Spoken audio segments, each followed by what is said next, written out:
સુરતના કતારગામ વિસ્તારમાં પ્રેમ લગ્ન કરનાર પતિ પત્નીએ આત્મહત્યા કરતા સમગ્ર વિસ્તારમાં ચકચાર મચી। પ્રાપ્ત વિગતો અનુસાર મૂળ ભાવનગર જિલ્લાના મહુવા તાલુકાના ખડસલિયા ગામના વતની અને હાલ ડભોલી કિસ્મત કોલોનીમાં રહેતો 23 વર્ષીય અભય ગિરીશકુમાર કાતરિયા લિફ્ટ રિપેરિંગનું કામ કરતો હતો। અભયે 1 વર્ષ પહેલા ઝારખંડની વતની દિશા મનોજભાઈ આહોજા 19 વર્ષની સાથે પ્રેમ લગ્ન કોર્ટ મેરેજ કર્યા હતા। લગ્ન બાદ બંને પરિવાર સાથે સંયુક્તમાં રહેતા હતા। રવિવારે અભયના માતા પિતા રોજિંદા કામ અર્થે બહાર ગયા। આ સમયગાળામાં અભય અને દિશા હાજર હતા। દરમિયાન કોઈ અગમ્ય કારણોસર અભયે રૂમમાં પંખા સાથે દુપટ્ટો બાંધી ફાંસો ખાઈ લીધો, જ્યારે દિશા જમીન પર બેભાન અવસ્થામાં પડી હતી। અભયના કાકી પિંકીબેન જ્યારે રૂમનો દરવાજો ખોલ્યો ત્યારે સામેનું બિહામણું દ્રશ્ય જોઈને તેઓ સ્તબ્ધ થઈ ગયા। તેમણે તાત્કાલિક પરિવારના અન્ય સભ્યોને 108 એમ્બ્યુલન્સને જાણ કરી। ઘટના સ્થળે પહોંચેલા 108 EMT સ્ટાફે તપાસ બાદ દંપતીને મૃત જાહેર કર્યું।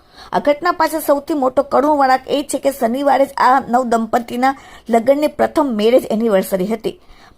પ્રથમ વર્ષગાંઠ નિમિત્તે બંને બહાર ફરવા પર ગયા હતા। અભયના કાકા પ્રવીણભાઈએ બંનેની ઉજવણી માટે ખાસ કેક અને નવા કપડાં પણ લાવ્યા હતા। ફરવા જઈને પરત ફરેલા અભયને ભારે થાક લાગ્યો હોવાનું કહીને કેક બીજા દિવસે રવિવારે કાપવાનું જણાવ્યું હતું। કોને ખબર હતી કે જે કેક રવિવારે કાપવાની હતી તે દિવસે તેમની જિંદગીની આખરી દિવસ બની જશે। દીકરીની પ્રથમ એનિવર્સરી હોવાથી દિશાની માતાએ પણ તેને હોશે હોશે સોનાની બુટ્ટી ભેટમાં આપી હતી। દંપતીના મોતને પગલે અનેક પ્રકારની શંકા કુશંકાઓ સેવાઈ રહી છે। મૃતક અભયના કાકી પિંકીબેનના જણાવ્યા અનુસાર જ્યારે તેઓ રૂમમાં ગયા ત્યારે અભય લટકતો હતો અને દિશા નીચે જમીન પર ચાદર ઉઠાડેલી હાલતમાં સૂતેલી હોય તેમ મૃત મળી આવી। હવે તમામ એંગલથી દિશાના મોતનું કારણ પર પોલીસ PM રિપોર્ટ બાદ જ સ્પષ્ટ થશે તેવું કહ્યું।